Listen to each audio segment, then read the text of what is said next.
오늘은 하나님의 종과 같이 하라라는 제목으로 말씀을 나누겠는데, 이렇게 제목 잡은 것을 16절에 보면요, 오직 하나님의 종과 같이 하라라고 하는데요, 이게 참 역설적입니다. 왜냐하면요, 하나님의 종과 같이 한다라는 것은요, 그 앞에 구절을 보면요, 예, 26절의 앞부분에 보면 자유를 자신만을 위해 쓰는 삶이 아니기 때문입니다. 이게 역설적인데, 하나님께 매어 사는 게 진정한 자유라는 것을, 여러분, 하나님의 말씀이 얼마나 우리들에게 불편합니까? 근데요, 그 말씀대로 살아가는 것이 진정한 자유자로 살아가는 것이라고 말씀해 주고 있기 때문입니다. 그런 측면에서요, 저와 여러분들이 무엇의 종으로 지금 살아가고 있는가를 좀 보시면 될 것 같아요. 여러분들의 마음을 가장 많이 쓰고 있는 곳, 또는 여러분들의 시간과 물질이 가장 많이 향하고 있는 곳에 우리는 종이 되어서 살아가고 있습니다. 저희 특히 자식의 종으로 좀 살아가시는 분들이 부모 입장에서는 좀 많을 수 있습니다. 어젯밤에요, 우리 강혜찬이 강한 결과 너희들은 그 바닥에서 자야 된다. 예, 그래서 바닥에서 자라고 했더니 우리 강혜찬이 은근슬쩍 예, 침대로 올라와가지고요, 껴들더라고요. 저랑 소리사모 사이에 껴들더니 잠깐만 있다 가겠대요. 잠깐만. 그리고 혹시 자기가 잠들면 내려주면 되지 않냐고 그래가지고요, 한번 기다려봤죠. 그래서 이제 타협을 하게 됐는데 강혜찬을 재운 게 실수였습니다. 왜냐하면요, 예찬이가 자니까 저는 자꾸 구석으로 몰려서 바닥으로 내려가게 되고요. 얘가 또 소리사모한테 바짝 붙어가지고요, 소리사모가 꿈에서 자꾸 막 갇히는 꿈을 꿨다고 하더라고요. 소리사모를 자꾸 구석으로 몰아가서, 예, 우리 가게차 때문에, 너 때문에 갇히는 꿈을 꿔서 이제 너는 계속 바닥에서 살아야 된다, 이제 이런 이야기를 했거든요. 그럼 자식의 종이 된다라는 것은요, 그냥 알면서 우리가 그냥 계속 속고 눈 감아주는 부분들이 또 되어질 수도 있는 부분이겠죠. 하나님의 종이라는 단어를 떠올릴 때마다 저는 그 김양재 목사님 일화가 떠오르더라고요. 그 날마다 큐티하는 여자에 보면요, 그날 마침 주일이어서 이제 남편이 살아계실 때 새로 산 원피스를 입고 교회에 다녀왔는데, 이제 집에 돌아와 보니까요, 이 아들이 목사님이 아끼는 샴푸로 머리를 감고 있었다고 합니다. 비싸고 처방받은 샴푸였다고 하더라고요. 대학병원에서 이제 이 머리가 심하게 빠져서 치료용 샴푸로 처방받아 사용하던 거였는데, 머리숱이 많은 아들이 향이 좋아서인지 그 어렵게 처방받아온 샴푸를 자꾸 썼다고 해요. 몇 번을 그랬던 터라 아들한테 한번 나가기도 힘든데 왜 자꾸 그 샴푸를 쓰냐, 야단을 치면서 잠시 실랑이를 벌이자 술을 마시던 남편이 욕실로 와서 버럭 소리를 질렀다고 합니다. 당신 어디서 큰 소리야, 어미가 돼서 아들이 샴푸 좀 쓰는 게 그렇게 아까워. 제가 상황을 설명해도 소용이 없었습니다. 오히려 그 말에 더 화가 난 것 같았습니다. 그러더니 갑자기 제 머리에 샴푸를 확 부어버리는 거 아닙니까? 그 비싼 샴푸는 순식간에 제 머리를 타고 새 원피스를 적시고 바닥까지 쭉 흘렀습니다. 너무 황당해서 말도 나오지 않는 그 순간 며칠 전에 묵상한 말씀이 생각났습니다. 그 말씀이 에스겔 3장 26절이었다고 하시더라고요. 내가 내 혀를 입천장에 붙게 하여 내가 말 못하는 자가 되어 그들을 꾸짖는 자가 되지 못하게 하리니 그들은 패역한 족속이민이라. 그래, 하나님이 벙어리가 되라고 하셨지 책망자가 되지 말아야지. 그 생각이 미치자 저는 입을 다물고 엉망이 된 바닥을 닦았습니다. 아무리 닦아도 거품이 계속 일어나 걸레질을 수십 번도 더 해야 했습니다. 걸레질하는 내내 억울한 감정을 다스리기가 무척 힘들었습니다. 걸레질 하는 것도 힘들고 새 옷이 망가진 것도 화가 났지만, 무서운 남편과 살다 보니 그동안 큰 소리 한번 못 치며 살고 매일 두렵고 비굴한 삶을 살아야 했던 것이 억울하여 마음을 가라앉히기가 힘들었습니다. 왜 일이 일어났는가 계속 묵상함으로 겨우 마음을 진정시킬 수 있었습니다. 저녁 예배를 이제 가게 되어지는데요, 그날 또 저녁 예배 본문에 고린도후서 4장 5절이 나왔다고 합니다. 우리는 우리를 전파하는 것이 아니라 오직 그리스도 예수의 주 되신 것과 또 예수를 위하여 우리가 너희의 종된 것을 전파함이라. 본문을 읽었는데 그 자체가 은혜가 되었다고 하더라고요. 그러면서요, 제가 남편에게 예수의 주 되심을 선포하기 위해서는 너희의 종된 것, 즉 제가 남편의 종된 것을 선포해야 한다라는 말씀이 눈에 들어왔습니다. 그래, 남편의 구원을 위해서 난 남편의 종이 돼야 해. 내가 남편의 종인데 주인인 남편이 새 한 마리 값도 안 되는 나에게 샴푸를 붓든지 폭령을 해가든지 무슨 상관인가. 이것을 깨닫자 큰 기쁨이 밀려왔다고 합니다. 그래서 예배를 마치고 돌아가는 길에 찬송이 절로 나오고요. 그리고 남편에게 가서 무릎을 꿇고 기쁜 얼굴로 나 같은 것과 살아줘서 정말 고마워요. 나는 당신의 종이에요. 라는 고백을 할 수 있었다고 합니다. 여러분, 우리가 하나님의 종으로 살아간다는 것은 이런 겁니다. 사람들이 어떻게 하든지 상관하지 않고 하나님이 보시기에 어떠한가, 또 하나님이 뭐라고 말씀하시는가, 거기에만 저와 여러분들이 반응하는 자가 되어지는 것이 하나님의 종이 되는 것이겠죠. 그래서 하나님의 이제 종과 같다는 것이 무엇인지를 우리가 이제 두 가지로 살펴볼 텐데요. 첫 번째로요, 하나님의 종과 같이 하는 것은요, 육체의 정욕을 제어하는 것입니다. 우리 11절 말씀을 같이 읽어보겠습니다. 시작. 사랑하는 자들아, 거류민과 나그네 같이 너희를 권하노니 영혼을 거슬러 싸우는 육체의 정욕을 제어하라. 베드로는요, 계속해서 그리스도인들의 정체성을 거류민과 나그네라고 말씀해주고 있습니다. 무슨 차이가 있는가 좀 생각해 보니까요, 찾아보니까 거류민은요, 잠시 머무는 사람이라는 뜻이더라고요. 근데 나그네도 사실 잠시 머무는 사람 아니겠습니까? 근데 차이라 한다면 나그네는요, 본향이 따로 있는 사람이라는 뜻입니다. 그럼 거류민이라는 것은 이 땅에서의 삶이 짧다라는 뜻이 될 수 있겠죠. 그럼 나그네라는 것은요, 우리에게는 돌아가야 될 본향이 있다라는 뜻입니다. 그러면요, 우리가 이 땅이 전부인 삶을 살지 말아야 되는 것이겠죠. 천국 들어갈 사람으로 이 땅에서 살아가야 된다라는 것인데, 그러면 거류민과 나그네 같은 삶을요, 오늘 새벽 큐티 말씀에 보면요, 우리 베드로전서 2장 9절에 표현이 되어져 있는데 우리 같이 읽어보겠습니다. 시작. 그러나 너희는 택하신 족속이요 왕 같은 그의 소유가 된 백성이니 이는 너희를 어두운 데서 불러내어 그의 기이한 빛에 들어가게 하신 이의 아름다운 덕을 선포하게 하려 하심이라. 여러분, 이게 우리의 정체성이라고 합니다. 택하신 족속, 왕 같은 제사장, 거룩한 나라, 그의 소유된 백성이다 라고 말씀해 주고 있는데, 저는요, 이 후반절이 좀 중요하다고 봅니다. 너희를 어두운 데서 불러내어 그의 기이한 빛에 들어가게 하신 우리가 이제 다 어둠이었잖아요. 예수님을 믿었기 때문에 기이한 빛에 들어갔는데, 그 아름다운 덕을 선포하려 하심이라 하는 게 무슨 말이냐면, 아주 쉽게 말씀을 드리면요, 우리들의 인생의 목적이 영혼 구원이 돼야 된다라는 뜻입니다. 이게 아름다운 덕을 선포하는 것이죠. 저와 여러분들의 인생의 목적이 왜 우리가 거룩이라고 합니까? 그 거룩의 끝에는 구원이 이루어지기 때문이거든요. 그럼 인생의 목적을 영혼 구원에 두고 살아가야 된다라는 거죠. 그러면요, 영혼 구원이 우리 인생의 목적이 되면요, 자연스럽게 11절 말씀처럼요, 거류민과 나그네로 이 땅을 살아갈 수밖에 없는 것입니다. 인도네시아에서 사역하고 계시는 이용규 선교사님은요, 대학을 이제 지어서 사역하고 계시는데 이런 고백을 하시더라고요. 제 주머니에 들어온 돈은 다 나갈 수밖에 없어요. 왜냐하면 끊임없이 이 학교 사역에 돈이 들어가거든요. 그러다 보면 하나님이 주신 돈이 제게는 잠깐 정류장 역할을 하는 거예요. 그렇게 계좌를 정의하고 나니까 하나님께서 물질을 흘려보내신데 막힘이 없게 하시는 거구나라는 생각을 하게 되었다고 합니다. 여러분, 이게 청지기로서의 삶이 아니겠습니까? 나에게 들어오는 물질은 다 흘려보내라고 주시는 거구나라는 거겠죠. 그러면 여러분, 우리가 이 땅을 정거장으로 여겨야 돼요. 여러분들의 계좌도 정거장으로 여기면서 살아간다라는 거. 그래서 우리들에게 허락된 것이 다 구원을 위해서 허락된 것이라고 한다면요, 절대로 교만해질 수가 없습니다. 그래서 이 선교사님에게요, 앞으로의 소망이 무엇입니까? 라고 물었을 때 이 선교사님의 대답은요, 잘 모르겠어요. 하나님이 계획을 갖고 계시면 하나님이 이루실 거고요. 저는 그냥 그 도구가 되는 겁니다.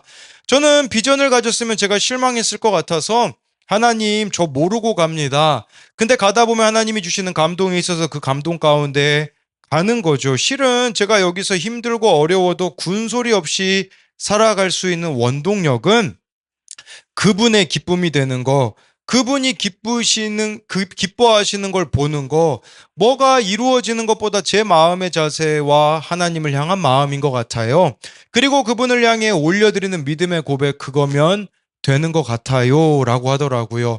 여러분 이 땅을 거류민 또 나그네로 살아간다라는 이 땅을 살아가면서 하나님의 기쁨이 되는 거, 하나님이 기뻐하시는 것을 내가 믿음의 눈으로 같이 바라보며 살아가는 거, 이게 바로 거류민과 나그네로 살아가는 것이겠죠. 또한 이 거류민과 나그네로 산다라는 거 구체적으로 보면요, 그것은요 여러분들의 실제 삶 가운데 영혼을 거슬러 싸우는 육체의 정욕을 제어하는 모습으로 나타나야 된다라는 것입니다.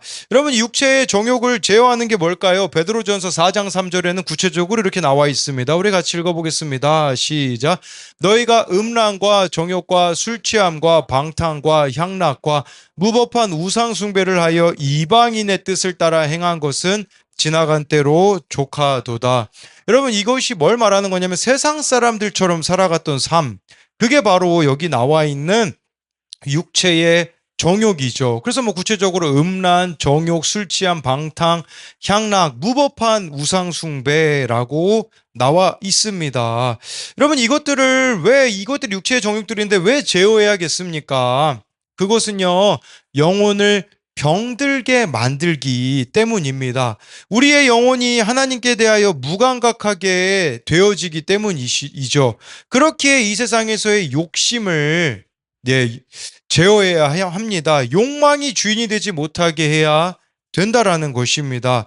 그렇게 우리는 영혼을 거슬러 싸우는 일이 발생한다라는 것은요, 영적 싸움이 있다라는 거. 여러분 우리가 성령 충만이 갈등 충만이라고 하잖아요. 여러분들의 인생에 갈등이 있고요.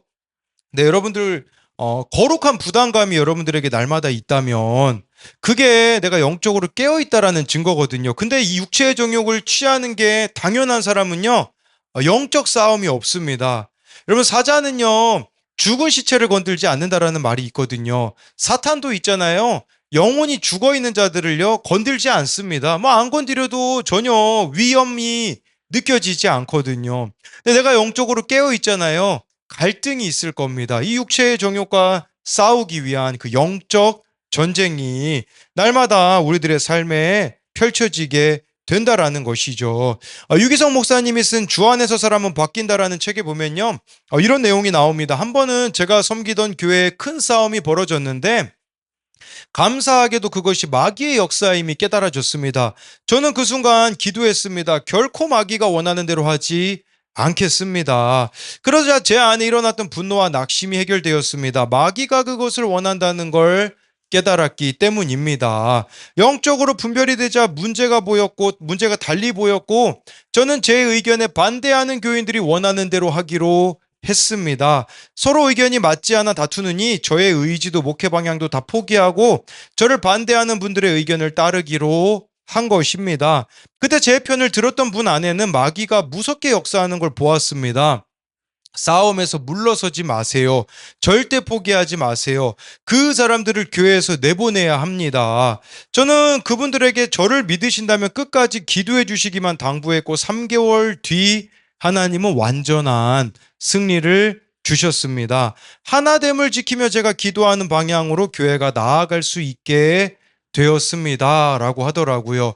교회 안에서의 다툼도 있을 수 있습니다. 근데 그 다툼은요 옳고 그른 것에 따라서 교회가 나누어지는 경우가 있거든요. 그런데 교회 안에서는요 하나 되는 방향만이 하나님이 원하시는 방향이라는 것을 기억해야 되는 것이죠. 제가 우리들 교회 다녀와서요 우리 교회도 큐티 목회로 나아가는 데 있어서 바로바로 바꾸고 싶었던 부분들이 있거든요. 근데 바로바로 할 수 없었습니다. 왜 바로바로 할 수 없었냐면 많은 반대들도 있었기 때문이기도 하고요.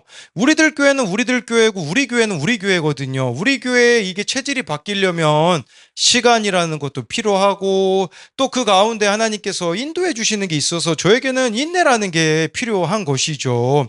우리 새해가 되면서 이제 구역장님들과 교사들이 상당히 부담스러워하고 계시잖아요. 왜냐하면 우리가 이제 큐티 나눔을 하기 시작해서 저희 교사들에게는 3가지 초이스를 줬습니다.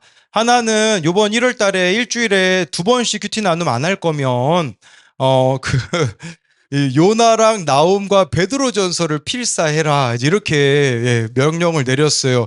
2월 달에는 마가복음을 필사하면 된다고 이제 이렇게 이야기를 했거든요. 그리고요, 뭐 큐티 일주일에 2번 올리실 수 있는 분은 그렇게 올리라고 했고요. 세 번째 제안은 일주일에 큐티 나눔 올리기 싫으면 주 3회에 새벽 기도를 나오면 된다. 이제 이런 제안을 주었는데요. 제 양옆에 있었던 서울에서 온 교사들이 표정들이 안 좋아지더라고요. 그러면서 그냥 나눔 올릴게요. 이제 이렇게 이야기를 하더라고요. 이제는 더 이상 우리가 끌 수 없는 단계가 되었잖아요. 왜냐하면 우리 청년들 뭐 교사가 아닌데도 나눔을 올리는 청년들도 생겨나게 되어지고 하다 보니 이제 우리도 이 길로 나아가야 되는 그런 지점들이 있는 것이죠. 우리 계속해서 12절 말씀을 읽어보겠습니다. 시작. 너희가 이방인 중에서 행실을 선하게 가져 너희를 악행한다고 비방하는 자들로 하여금 너의 선한 일을 보고 오시는 날에 하나님께 영광을 미라. 아멘.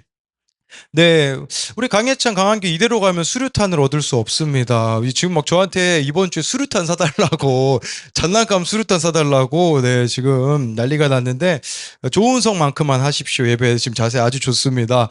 우리 11절 같은 삶을 살아야 되는 이유는 이방인 중에 행실을 선하게 가져 너희를 악행한다고 비방하는 자들이요 너희의 선한 일을 보고 여기 보니까요. 오시는 날에라고 말하는데 이 오시는 날에라는 것은요. 이들에게도 예수님을 믿게 되어질 날이 올 거라는 뜻입니다. 하나님께 영광 돌리게 하려 함이라는 것은요. 이 당시 시대 배경을 보면요. 그리스도인들을요. 세상 사람들이 로마 사람들이었죠. 그 당시에 악행하고 비방한다고 이야기를 했습니다. 왜 그랬을까요? 그 이유는요. 로마 사회 기준으로 보면 그리스도인들이 이상한 사람들이었기 때문입니다. 로마는요 다신교였고요 황제 숭배가 중심이었습니다. 근데 그리스도인들은요 황제를 신으로 숭배하지 않았고요 그 당시 모든 사람들이 황제를 주라고 불렀거든요. 그런데 그리스도인들은 예수님만이 주라고 고백했기 때문에 이들이 보기에는 이상한 자들이었었죠. 그리고 여러분 성찬식 있잖아요. 이 성찬식 하는 그리스도인들 보면 그게 예수님의 살과 피를 상징한다고 하니까 이 로마인들이 뭐라고 생각했냐면 그리스도인들이 식인종이라고 생각을 했다고 합니다. 이걸 실제 예수님의 살과 피로 보았던 거죠. 그리고요 우리 교회 오면요 형제자매라고 부르잖아요. 그 당시도 형제자매라고 하니까 저 사람들은 근친상간하는 자들이구나 이렇게 생각을 해가지고 모르는 거죠 사실. 그러니까 이상하게 봐서 악행한다고 비방했다라는 게 바로 그런 내용이 다 포함이 되어져 있는 것입니다. 그러니까요 막 이들이 또 거부했던 것들이 많이 있거든요. 낙태를 거부했습니다. 영아 유기도 거부했습니다. 막 이 아이가요 약하게 태어나면 막 그냥 버리는 게 비일비재했거든요. 그리스도인들 어떻게 했냐? 그 버린 아이를 주워다가 자기 자녀로 삼았던 일들이 있으니까 이들이 보기에는 이해할 수 없는 존재들이 그리스도인들이었었다라는 것을 보여주는 것이죠. 사실 이건 여러분 억울한 비방이죠. 억울한 비방이 있을 수 있어요. 내가 예수님 믿는 것이 가지고 이래라 저래라 하는 사람들도 참 주변에 많을 거고 날 이상하게 보는 사람들도 있을 것이지만 베드로가 제안하는 그 처방은 무엇입니까? 시간이 걸리더라도 삶으로 증명하라는 겁니다. 언젠가는 여러분들의 그 삶을 보고서는 하나님께 돌아와 영광 돌리는 자들이 생겨지게 될 것이라는 것을 보여주는 것이겠죠. 그래서 이것에 대한 적용 질문은요. 오늘 내가 제어해야 할 육체의 정욕은 무엇입니까? 믿지 않는 자들에게 선한 행실의 본을 보이고 있습니까? 지금은 비방을 받아도 언젠가 하나님께 영광이 될 수 있도록 참아야 할 태도는 무엇입니까? 두 번째로는요. 하나님의 종과 같이 하는 것은요. 하나님이 세우신 질서에 순종하는 것입니다. 우리 13, 14절을 같이 읽어보겠습니다. 시작. 인간의 모든 제도를 주를 위하여 순종하되 혹은 위에 있는 왕이나 혹은 그가 악행하는 자를 징벌하고 선행하는 자를 포상하기 위하여 보낸 총독에게 하라. 네, 역시 고난이 좀 축복인 것 같습니다. 우리 은성이가 이제 손가락 다치는 좀 고난이 있어서 오늘 예배를 잘 드리네요. 역시 고난이 축복입니다. 네. 네, 13절에 보니까요, 베드로는 인간의 모든 제도를 주를 위하여 순종하라고 하는데, 여러분, 이 핵심은 주를 위하여 하는 겁니다. 이 말씀이 의미하는 것은요, 권력이 무서워서 하는 게 아닙니다. 또 질서를 좋아하는 사람이라서 하는 것도 아닙니다. 또 그 사람을 보고 할 수 있는 것도 아닙니다. 모든 것이 주를 위하여 하는 것이라고 여기면서 한다면 가능하다라는 것이죠. 여기 나와 있는 이 제도라는 단어는 원어로 창조라는 뜻이 담겨 있습니다. 이 제도에 순종한다라는 것은 하나님이 창조하신 질서에 순종하는 것과 동일하다라는 것이죠. 또 13절 14절에 보니까요, 왕이나 총독에게 그 권위에 순종하라고 하는데, 세상 권력은 악을 억제하고 선을 보호하는 하나님의 도구이기 때문이라는 겁니다. 여러분, 그런데 이것이요, 무조건 복종하라는 말은 아닙니다. 왜냐하면 하나님의 뜻과 또는 하나님의 명령과 정면 충돌할 때는 하나님께 순종을 해야 되는 것입니다. 그랬었잖아요. 우리 일제시대 때 그때 일본 사람들이 뭐 이런 권위에 순종하라는 말씀을 가지고서 신사참배하는 것을 강요했었거든요.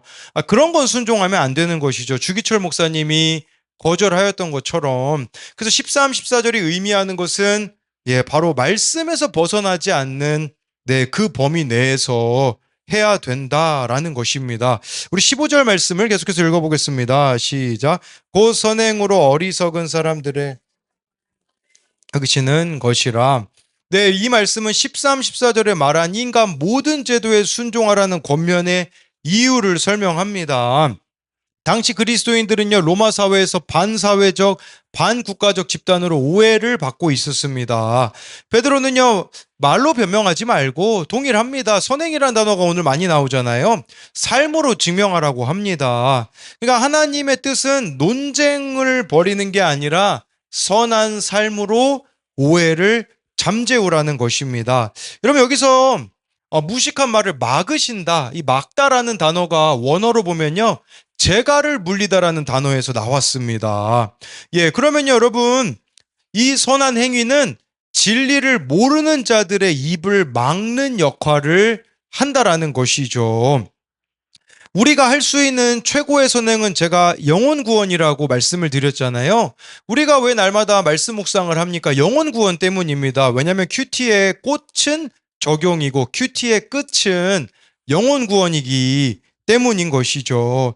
여러분, 이 십자가 지는 적용을 하는 거, 이게 또 어찌 보면 15절에서 말씀하고 있는 선행이라고도 볼 수 있거든요.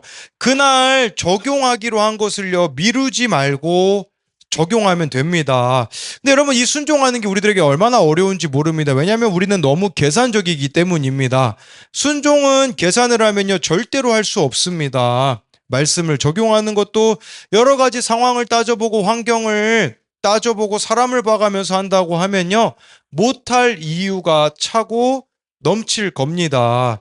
여러분들에게는 이 큐티 나눔을 올리는 것도요, 선행일 수 있겠지만 또 어려운 일이라고 볼 수 있습니다. 오늘 강민정 지사님이 큐티 나눔을 올렸는데, 지금 내 삶에서 하나님께 드려야 하는 신령한 제사는 무엇입니까? 저희 어머니가 큐티 나눔 좀 올려라 이렇게 잔소리 하셔서 오늘 반응해서 이렇게 올리게 되었거든요. 네. 근데 뭐라고요?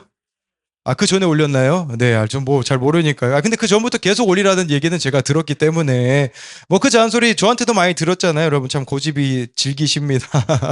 네, 이 내용을 보면요, 요즘 계속해서 말씀 묵상을 해야겠다는 생각이 들었지만 바쁘다는 핑계로 미루고 있었다. 요즘은 정말 바빴다. 병설 초 면접 시즌이라 계속 면접을 보러 다니고 일은 일대로 해야 하고, 은성이 방학이라 아침 점심 챙겨주고 나가야 하고, 퇴근하고 오면 애들 하원에 저녁 준비에 바빴다.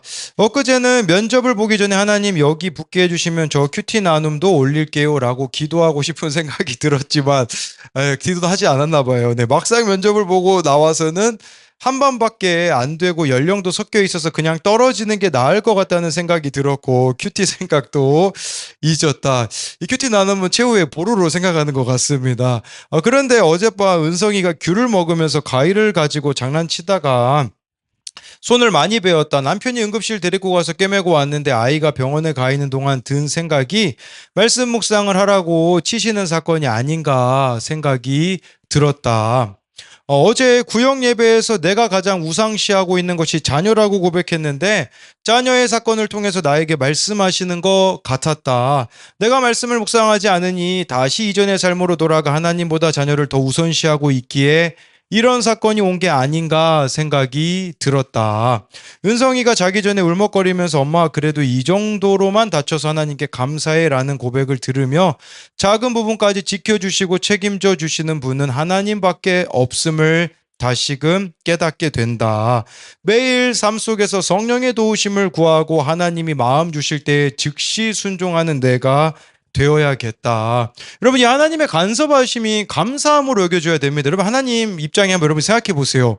얼마나 바쁘십니까? 제가 하나님이라면, 물론 그럴 일 없지만, 정말 힘드실 것 같아요. 근데요, 그 바쁘신 분이 여러분들의 삶을 건디신다니까요.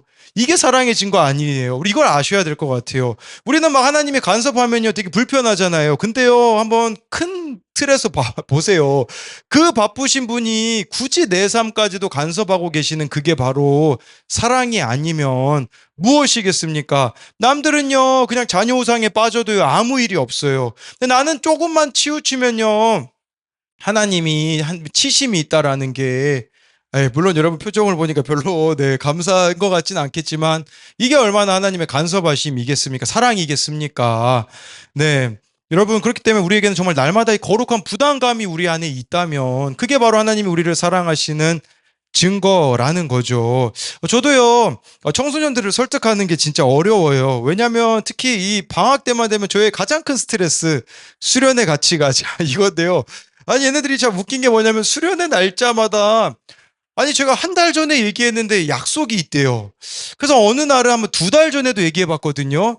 그래도 약속이 있대요. 뭐 이런 것들이 다 있나 싶을 정도로 수련회를 막 가기 싫어해요.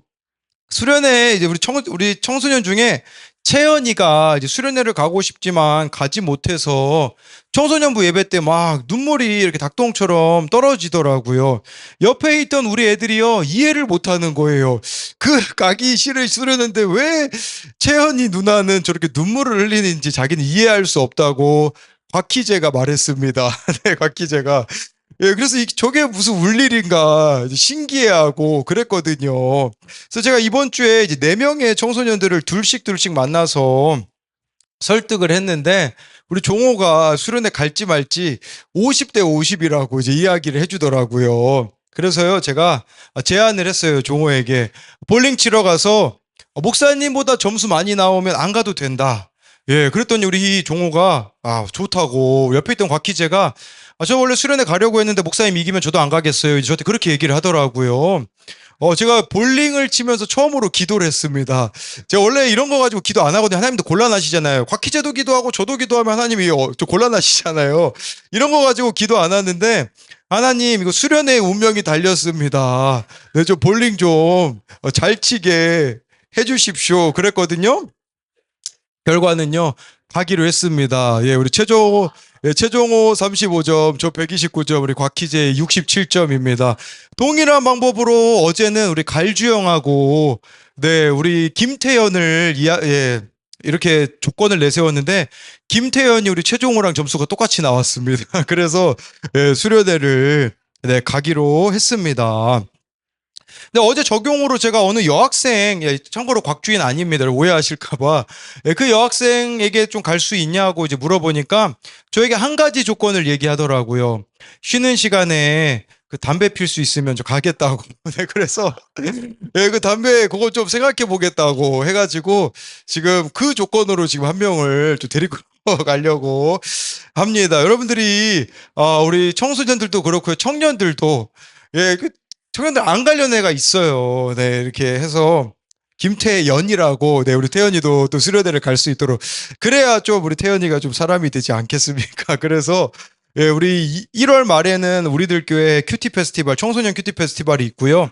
2월 초에는 청년부 그 큐티 페스티벌이 이제 돌아오는 18일까지 우리가 주일까지 등록을 해야 갈 수가 있거든요. 저랑 매주 뛰는 이제 청년이 있어요. 우리 현섭이랑 매주 뛰고 있는데 제가 눈썹 이슈로 요즘 안 뛰고 있었거든요. 왜냐면 저는 매일 새벽기도 설교해야 되니까 목이 쉬면 안 되니까 뛸 때 마스크를 끼고 뛰니까요. 예, 눈썹에 이제 물이 이렇게 맺히고 나중에 빠지더라고요. 제가 눈썹 문신하기가 좀 그렇잖아요. 왜냐면 아무리 생각해봐도 저희 어머니가 허락 안 해주실 것 같아서 눈썹을 최대한 아끼고 있었는데, 그 청년이 이제 조금 저랑 매주 못 만나니까 좀 서운함을 보여서 적용을 했어요. 쿠팡에서요. 뛰어도 김이 안 맺힐 얼굴 가리는 마스크를 구매해서 내일부터 또 뛰기로 했습니다. 뭘 이야기 드리고자 하는 거냐면요. 우리가 순종한다라는 것이 결코 쉽지가 않다라는 겁니다. 그럼 지난 주일에 설교 중에 나가시는 분이 있었는데 아마도 조금 찔리신 게 있었던 것 같아요. 제가 다른 분들에게 들어보니까 게임을 이렇게 하고 계셨어요. 제가 설교하고 있는데. 근데 우리 교회 이제 권사님이 가서 이렇게 딱 지적을 하니까 나가셨거든요. 뭐 나중에 이제 그분 이야기로는 뭐 바쁜 일이 있어서 간다고 했는데 제가 보기에는 네 그거 뭐 그 바쁜 일이 있어서도 맞은 것 같고 게임 지적한 게 그냥 기분 나빠서일 수도 있을 것 같고요. 여러분 제가 이렇게 여러분들이 모르시는 사실이 있는데 앞에서 설교하면 다 보여요. 여러분들 안 보인다고 생각해서 막 자꾸 딴짓하고 막 졸고 그러면요. 예. 제 입장에서는 여러분들이 설교 시간에 졸거나 딴짓하잖아요. 저를 무시하는 것처럼 이렇게 막 여겨져서 제가 마음속으로 여러분 다 지금 적어두고 있거든요. 오늘 누가 졸았고 누가 딴짓했고 네 여러분 저 기도합니다. 네 그리고 기도해서 예, 사건을 보내주세요. 그럴 수 있거든요. 말씀이 잘 들리도록. 그런데 제가 오죽하면 이제 설교 얼굴 안 보고 하는 기술이 생겼어요. 새벽 예배 때 사람들 얼굴 안 쳐다보고 설교할 수 있는 기술도 생겼고요. 그리고 오전 예배도 마찬가지예요. 오전 예배 때 딴짓하는 분들이 참 많이 있거든요. 그래서 그분들 안 보고 설교하는 예, 기술이 생겼거든요. 그런데 수요일 날 제가 우리 어느 성도님과 말씀 양육을 하던 중에 커피를 사다 드려야 된다라는 마음이 들어서 이제 말씀 안 들리는 분은 더 사랑해 줘야 된다라는 마음이 생겨서 오늘 적용으로 이렇게 커피를 사다 드렸거든요. 너무 기뻐하시더라고요. 왜 사주는지도 모르면서. 네, 그래서 네, 이건 비밀입니다. 또 여러분들이 가서 이야기하시면 안 돼요. 우리 목사님이 뭐 그래가지고 이러면 또 여러분 그럼 곤란해져요. 그러면 그분 또 안 돌아와서 커피 말고도 다른 거 사가야 되거든요. 그러고 싶지는 예, 그러고 싶기는 좀 곤란합니다. 그러니까 오늘이야 제가 이제 적용을 했거든요. 여러분, 이제 제가 낮아지는 순종의 길로 가야 되는 이유가 뭐겠습니까? 바로 오늘 말씀에서 여러분 말씀했잖아요. 선행으로 어리석은 자들의 무식한 말을 막으시는 것이라. 여러분, 우리가요, 말씀에 대한 적용만이 상대방을 변화시킨다라는 것이에요. 여러분, 이 당시에 로마 사회에 한 사람이 예수님 믿는 게 쉬웠을까요? 그 당시는요, 대놓고 전도도 못했습니다. 예수님 믿으면요, 삶이 두 가지밖에 없었어요. 땅 위에 살아가는 사람은요, 네로 황제 때 짐승의 밥이 됐잖아요. 그 로마 원형 경기장에 짐승과 싸우게 하는 그 짐승의 밥이 되거나 또 그리스도인들을 여러분 전봇대로 썼다고 합니다. 네로 황제가요. 전봇대 하루 종일요. 이 그리스도인들을 나무에다 묶어놓고서는 지나가는 사람에게 불에 잘 타도록 뭘 묻히게 하는 거예요. 밤이 되면 그 그리스도인들에게 다 불 붙여가지고 전봇대로 썼어요. 이게 땅 위에 그리스도인의 삶이었습니다. 땅 아래 그리스도인들의 삶은 뭡니까? 카타콤베의 그 지하 동굴에요. 자기들끼리 만든 그곳에서 햇빛도 보지 못하고 이 삶인데 여러분 살고 싶습니까? 예수님이 전파되는 게 가능합니까? 근데 되어졌다라는 거예요. 왜 그렇겠습니까? 그리스도인들이 선행을 보였거든요. 다른 삶의 모습을 보였거든요. 일예로 이 로마 사회 당시에 전염병이 있었다고 해요. 전염병이 있으니까 사람들은 다 어떻게 합니까? 서로를 막 멀리하고요. 그랬다고요. 그리스도인들 어떻게 한 줄 아십니까? 그 지하에 갇혀있는 카타콤베에서 생활하는 그들이요. 밤이면은 그 전염병이 있는 곳에 나와가지고 사람들을 돌봐줬다고 하더라고요. 그러니까 그들의 선행이 자동으로 전파되어가지고요. 저들이 믿는 예수라면 여러분 또 짐승의 밥 되는 사람들이 있잖아요. 그 짐승의 밥 되는 그것도요. 그리스도인들이 나중에는요. 로마 황제가 취소했대요. 왜 그런 줄 아세요? 그들이 죽음 앞에 너무 당당하니까 거기 막 원형 경기장에 있는 사람들이 막 감화가 돼가지고 예수님을 믿게 되어지는 거예요. 그러니까 막 짐승에 밥 대고 십자가에 못 박혀 죽어가는 그들을 보면서요, 나도 그리스도인이라고 말하는 사람들도 생기고요. 예수님을 믿게 되어지니까요, 로마 황제의 그 핍박도 예수님이 전파되는 것을 막지 못했다라는 것이죠. 여러분, 이게 기독교가 가진 능력이라는 것입니다. 여러분, 우리에게 지금 하나님이 주신 자유, 제가 여기 16절은 따로 말씀 구절은 가지고 오지 않았지만, 너희는 자유가 있으나 그 자유로 악을 가리는 데 쓰지 말고. 여러분, 우리 자유 있잖아요. 예수님 있는데 누가 핍박합니까? 밖에 나가서 전도하면요, 여러분들에게 뭐 침뱉거나 때리는 사람 있습니까?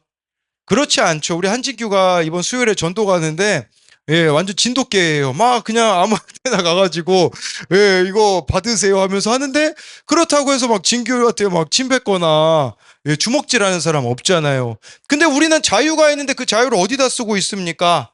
악을 행하는 데 쓰고 있잖아요. 여러분, 그 신의 악단 영화 한번 보십시오. 거기 보면요, 그 사람들의 소원이 뭡니까? 맘 놓고 찬양 부르는 거, 성경 보는 게 그들의 소원입니다. 근데 그들은 진짜잖아요. 북한에 있는 지하교회 성도들은요, 자유가 없잖아요.